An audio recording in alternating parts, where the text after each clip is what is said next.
Salut à tous. Donc du coup on se retrouve un peu pour un petit débriefing de mon mois de grossesse de septembre, parce que du coup il y a un mois qui vient de se passer maintenant. Et voilà, pour tout vous expliquer, j'ai vu le gynéco et tout, comme ça au moins je vais pouvoir vous dire un peu, vous raconter tout ce qui s'ensuit pour ce mois-là, pour la grossesse de bébé 3. Je le sens bouger depuis déjà quelques semaines, bien comme il faut, et depuis quelques jours, si vous avez pu me voir sur Instagram, sur ma story, du coup j'ai marqué que Nora elle aussi avait senti bébé, donc elle avait mis sa main, on regardait la télé, je t'avachis comme une grosse baleine sur le canapé. Elle avait posé sa main sur mon bas-ventre et pouf, elle m'a rien fait. Oh maman j'ai eu peur, maman j'ai senti le bébé, je fais oh oui c'est bien ça, puis elle l'a senti à deux reprises, donc elle était très contente. C'est la première à avoir senti bébé, donc elle est encore plus heureuse que tout, donc voilà. J'ai vu le gynéco et donc le gynéco, ça y est, maintenant je suis inscrite à l'hôpital, il m'a ouvert tout un dossier et tout ça. Après la discussion avec lui, du coup je lui ai dit que j'avais un bypass et que du coup je faisais pas mal d'hypo.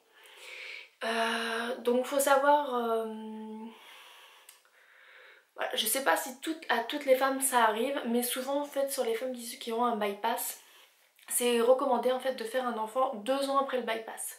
En principe votre chirurgien est censé vous le dire. Un an après le bypass c'est trop juste, le corps il a pas le temps de se remettre, les cicatrices non plus, et puis même au niveau de toutes les carences, ça va pas. Moi là, pour Sophia j'avais attendu 18 mois et encore c'était très juste, mais c'était le protocole de ma clinique, c'était comme ça. J'ai d'autres amies, elles c'est 2 ans, 2 ans, 2 ans. Là dans l'hôpital où je travaille c'est 2 ans. Donc du coup là je suis à plus de 5 ans de bypass, donc voilà, pas de problème. Mais quoique, je fais pas mal d'hypo justement dû à mon bypass. Je fais attention à ce que je mange. Déjà au temps naturel je mange pas non plus super sucré. Je sais qu'on a tendance, les femmes qui ont un bypass ont tendance à faire le jumping syndrome. Donc en fait c'est que vous prenez une grosse dose de sucre, donc vous avez votre taux de sucre qui va monter d'un coup et blanc, ça va retomber d'un coup, et puis du coup vous allez vous faire une hypo, et puis voilà. Au temps naturel quand vous n'êtes pas enceinte, vous resucrez après, il n'y a pas de soucis, ça passe crème. Mais là, enceinte, c'est bébé qui prend tout dans la gueule. Lui il aime pas ça, c'est pas bon pour lui, clairement voilà, c'est pas tip top pour lui. Donc du coup je dois être un peu plus suivie. Mon gynéco du coup m'a fait faire tout un bilan nutritionnel parce que quand il m'a demandé, désolée je suis essoufflée, quand je parle je suis essoufflée. Quand il m'a demandé quand datait mon dernier bilan nutritionnel, je lui ai fait quoi, un bilan nutritionnel? Je crois que mon dernier bilan nutritionnel il date de... il y a 4 ou 5 ans, je crois que c'était même pas un an après mon opération. Et voilà. Donc du coup il était assez étonné, il m'a dit mais c'est quoi votre suivi bypass? J'ai dit moi mon chirurgien qui m'a opéré, donc c'était en clinique, et puis j'étais retournée le voir en tout début de grossesse pour Sophia, et il m'a dit ça fait 3 ans, ça fait 2 ans que vous avez été opéré, si vous n'avez pas de problème, ça sert à rien de venir me voir. Clairement, il m'avait dit maintenant c'est bon, c'est régularisé. Même si j'avais dit voilà je suis enceinte et je fais des hypos, il m'a dit faut pas manger sucré. Voilà ce qu'il m'a dit, et puis du coup j'ai lâché l'affaire et j'ai continué mon petit chemin tranquille. Donc du coup je suis jamais retournée voir mon chirurgien, et puis je vous avoue que mes petits suivis c'est mon petit fer, que je me fais ma petite prise de sang de temps en temps pour voir si je suis pas anémie, parce que ça je suis très anémie et très vite carencée.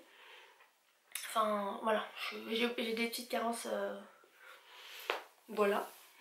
Je vous dirai après un peu plus pour le bilan nutritionnel, j'ai pas encore le résultat. Donc voilà pour mon suivi bypass que j'ai pas. Donc il y a d'autres femmes qui sont beaucoup mieux suivies que moi. Mais c'est vrai que je touche du bois, j'ai pas de soucis de santé sur ce point de vue là. À part les carences en fer et les carences en vitamines. Mais mon mari, vu qu'il est médecin, du coup c'est lui qui me fait mes petites injections quand j'essaye de pas le gruger, faut pas les faire. Parce que j'avais moi, je vous avoue, moi les médicaments, ça fait 8. Ça me gonfle. Et en plus du coup, ayant le bypass, je n'assimile pas les médicaments. C'est-à-dire que je vais prendre un Doliprane 1000, j'ai un quart du Doliprane qui fait effet. Donc voilà, c'est mon corps qui assimile plus les médicaments comme avant, donc c'est sûr que si je prends mes 2 comprimés de fer, et bah j'ai pas grand chose dans le corps. Donc voilà, donc le gynéco a écouté le cœur du bébé, il a dit que le cœur allait très bien, que tout se passait bien, et donc du coup maintenant j'étais suivie par lui, et que du coup bah il veut que je voie une diététicienne à l'hôpital et que je voie au fait pour un régime alimentaire, sachant que du coup la diététicienne j'avais déjà vu pour mon ancienne grossesse, elle me connaît, j'ai déjà travaillé avec elle et tout, mais étant aide-soignante je connais le régime alimentaire, je sais qu'il faut manger, on m'a dit qu'il fallait manger beaucoup de protéines, il faut que je fractionne en fait les repas pour justement en fait de faire en sorte qu'il y ait toujours un féculent dans toutes mes collations. Donc un féculent, donc un féculent genre du pain, des pâtes, du riz, même au petit-déj, en collation et tout, il faut ça. De façon que toujours mon corps soit à un niveau assez stable. Parce qu'en fait c'est ça qui se passe, c'est que mon corps il est complètement déglingué, donc bébé il puise dans toutes mes réserves et j'ai beau manger, et pourtant je bouffe comme un cochon. Je me fais des collations de ouf et tout, et même des fois j'ai pas trop faim et tout ça non plus. Mais bon, je fais très attention et c'est vrai que c'est frustrant, c'est ce que je disais à mon gynéco, c'est frustrant parce que je connais, je fais attention, mais voilà. Il y a des jours où ça va aller et des jours où c'est chaotique, c'est du grand n'importe quoi, et pourtant je change pas non plus trop mes habitudes, mais c'est un gros foutoir dans mon corps. J'étais au téléphone avec ma mère et là je dis à ma mère, écoute maman, je te laisse, je vais me faire un dextro, parce que du coup donc le dextro c'est vous prenez une petite goutte de sang pour savoir votre taux de sucre dans le corps. Je dis je vais me faire un dextro parce que je me sens pas bien, je commence à avoir les mains un peu qui tremblent, des sueurs froides, la tête qui bourdonnait, vraiment je le sens, je sentais bien l'hypo. Donc j'étais assise dans un coin de ma cuisine et au moment où je pose le téléphone, je vais pour me lever chercher mon appareil et en fait là le trou noir, je me suis retrouvée allongée par terre à l'autre bout de ma cuisine.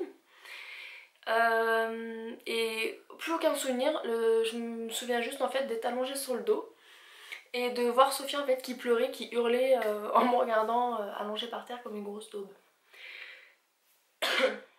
Donc du coup je regarde Sophia, je fais ça commençait déjà, ma tête a commencé à aller mieux. Je demande à Sophia de me prendre mon téléphone, de me ramener le sucre en poudre, heureusement qu'il était à sa portée, donc elle m'a ramené le sucre en poudre, donc j'ai pris un petit peu de sucre en poudre pour me requinquer un peu. Et du coup j'appelle Samir au travail, lui qui venait d'arriver, il était 9 h, il venait d'arriver à son cabinet, qu'est-ce que tu veux que je fasse, il était tout paniqué et tout ça, donc j'ai dit écoute, je suis en train de me resucrer, donc j'ai pris une petite barre protéinée, ça allait mieux et tout. En attendant j'appelle ma mère, je lui dis et tout, je lui dis que voilà j'ai fait un malaise et ma mère me dit mais je t'ai eu il y a pas très longtemps au téléphone, je dis ouais bah du coup voilà, donc mon père il allait venir à la maison, donc voilà, donc j'attendais mon père. Et en attendant, bah, je parlais avec une copine à moi qui est ma collègue dans le service. Et elle me dit, bah écoute, ça tombe bien, ton gynéco il est de garde aujourd'hui. Il t'attend, elle m'a dit, parce que je viens de lui dire, parce que moi en fait je voulais pas aller aux urgences. Je me suis dit, je n'ai pas envie d'attendre 4 heures, juste pour un malaise. Après je sais très bien qu'il faut contrôler le bébé, parce que du coup lui, on a eu le bébé, il a pas trop apprécié. Et quand ma collègue en fait elle a vu le gynéco, il lui a dit qu'il fallait que je vienne à tout prix dans le service, non, à l'hôpital pour qu'il puisse me voir. Donc du coup bah il m'a vu, il a fait une petite écho à bébé allait très bien, son cœur battait très bien. Bah après j'étais très fatiguée l'après-midi, donc j'ai pas fait grand chose, j'ai juste été voir ma soeur, les voir travailler un petit peu. Et voilà, donc là maintenant, donc le samedi, maintenant on est mardi. J'ai refait quelques petites hippos, donc voilà, c'est vraiment mon gros souci, c'est les hypoglycémies. C'est vraiment c'est ce que maman a fait, les problèmes, tu sais, quand elle est pas bien. Ah oui. Ah oui.